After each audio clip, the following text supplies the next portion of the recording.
Sewall here, baseball card collector, investor, dealer in that order. Welcome everyone. A couple weeks ago I put out a video on this exact topic, looking at 4 cards that I recently got back from PSA, analyzing the grades, and a couple of you pointed out that I had my notes mixed up on a couple of the cards, which was kind of a silly mistake. So I pulled that video and basically remaking it here.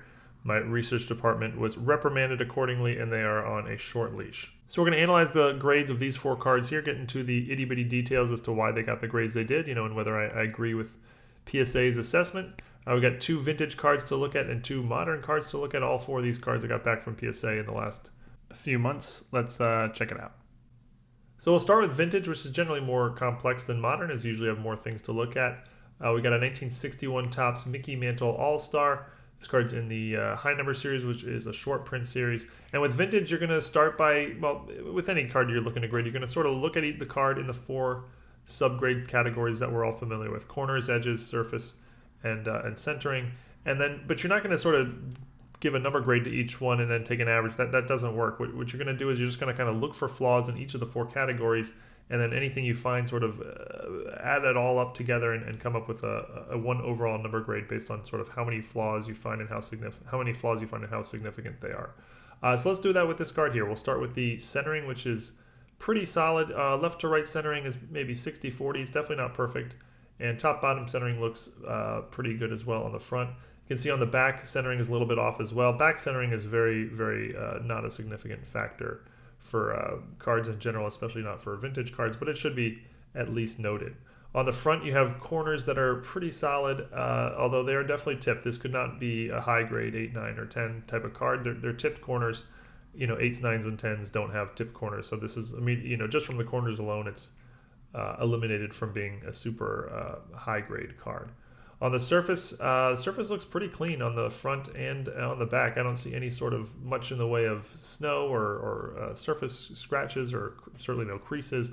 There's a tiny bit of snow on the front maybe, but it's basically negligible. And then we check out the edges, and you can see the edges are actually very strong all around. Over on this left edge, there's some sort of light splotches, or I don't know, print marks maybe, and you can maybe chalk that up to surface, but I'm going to consider it part of the edge for this one. This is definitely what I would say is the biggest flaw of the card. It has some notable, marks along this edge here, which detract a little bit from the eye appeal. So if you sort of take all that in, add it all up, you get the card's a little bit off center, left to right, on both the front and the back. Got some lightly tipped corners, and you got some really, really light splotches over on the left. A number of flaws, but nothing really major. I consider this card to be a good candidate to get a 6. That was my top guess in my notes. A 5 was my secondary guess, and then I think a 7 would be a real long shot, and a 4 would be 4 or less. It's always possible you'll get a really low grade because you missed something, but 4 or less, I would consider a real long shot. So 6 or 5 were my top guesses. And so what the card's value potential is here. Not a huge difference between a 5 and a 6, less than $100 difference between a 5 and a 6. 6 is about a $500 card. You can see it's a huge jump up to a 7, but that was an extreme long shot, and $440 for a 5, $330 for a 4. So got the card back, and it came back a 6, which was what I was expecting. I think PSA got this one right. I sort of have 4 minor flaws, no major flaws, and you add that all up, and I think the card is a good example of a 6. All right, on to our next vintage example. We're going to move ahead 1 year to 1962 Topps. We got a Roberto Clemente. He's shown as Bob Clemente on the card, but much better known as Roberto Clemente. And again, with vintage or any card, you're going to kind of go through the 4 subgrade categories, looking for any flaws that you can find. I'm going to go through them one at a time. So we're going to start with centering. The centering on this card is basically perfect. Left to right is more or less 50-50. Same with top to bottom, both on the front and the back. That goes a long way towards eye appeal. So really well centered card. You're not going to do much better on a vintage card centering wise than this one.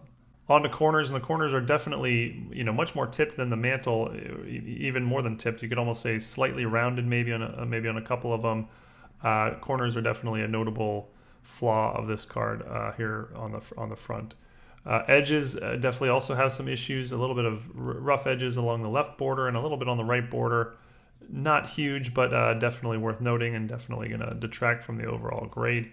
And then surface has quite a bit of stuff going on. On the front, you got a light smudge here on the front, And on the back, you had a bunch of stuff, some stains. I count four notable stains. You can maybe even point to a couple others, but you can see all these stains throughout the card on the surface of the back.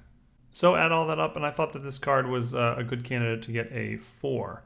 If you want to compare it to the mantle, it's definitely the corners are definitely worse than the mantle, and the surface is definitely quite a bit worse than the mantle. I thought starting with the mantle, I think we lose two points from that, so get down to a 4. That was my number one guess by far. I thought 3 and 5 were sort of my secondary guesses equally. But I really thought this card was a strong candidate to get a VGX4. If you want to look at values here, you can see a 3 and a 4 basically the same price, about $100. 5, you get a 50% bump in value, and then in a 6, another 50% bump in value off of that. So that's what we're looking at with this card. So got the card back, and it graded a 5. And again, I really thought 4 was the right grade for this card. I'm going to guess that they factored in centering strongly, and it just gave the card really nice eye appeal because of the centering. And so I think they slightly overgraded it, but obviously I will take that, and certainly not complaining on the 5 here. All right, first modern card we're going to look at is a 1997 Bowman's Best Techniques Refractor, Michael Jordan. And with modern, you're doing the same thing as vintage, except that you're going through each subcategory one by one, looking for any flaw you can find. Except with modern, you usually have to be a little pickier, and it's probably a little harder to find flaws. You just got to be a little bit pickier, I would sort of say. So with this Jordan card, first thing of note, the corners are perfect. The centering, as far as I can tell, there's nothing. If you look at the back, see where it says best score in yellow on the back, maybe if you use that to sort of judge the back centering, you can maybe say the right is a little wider than the left. I don't know, that would really be a reach. I would say the centering is not a concern here. Corners look basically perfect throughout. There's this tiniest bit of chipping along the edge, along the top border on the back. That should, maybe factor in a tiny bit. But then the big issue with this card is this print line. And you'll often see these with refractors from the 90s, just like a notable print line where the entire card just sort of changes a little bit of a shade above and below the line.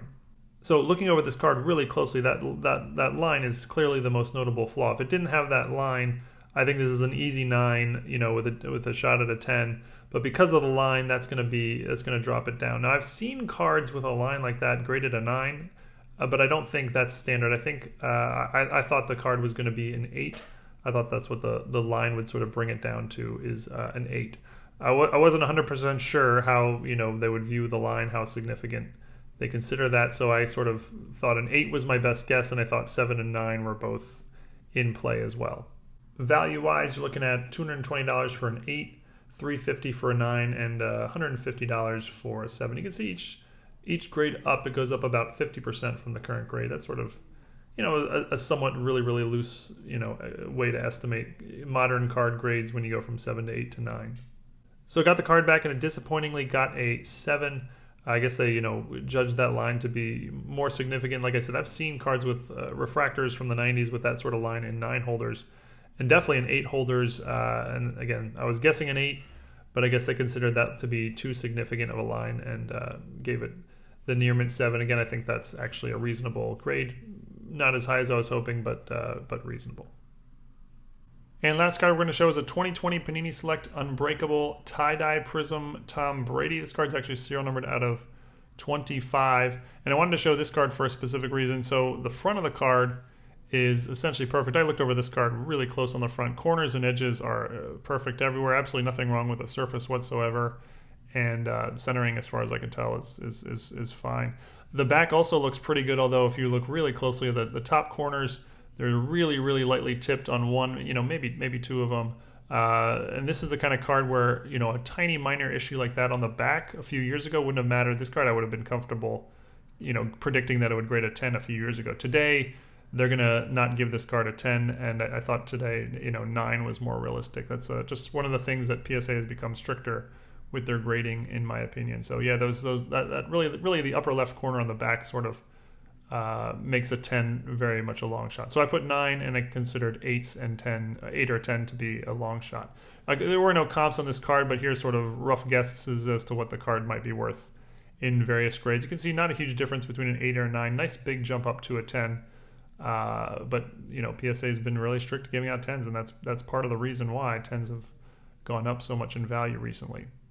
So the card came back and it graded a mint 9 as predicted, and I think it's that little tipped corner on the back which is the reason it dropped from a 10 to a 9, and I guess I don't know that for sure, but that would be my guess. And again, I think 2-3 years ago this card probably would have graded a 10. PSA has just gotten stricter, and so today it grades a 9, and that's just one of the adjustments that the industry has made, or PSA has made, and collectors and dealers such as myself have sort of had to make as well. But that's it for cards I recently got back from PSA and an analysis on the grades. Would love to hear people's opinion in the comments on this. Like, what's your take on, did you agree with my assessment? Do you think I overlooked some things? What's been your experience with PSA lately? Are they easy to predict, harder to predict? Are they more consistent, less consistent, whatever it might be? But really appreciate it, and see you all again real soon. Thanks, everyone.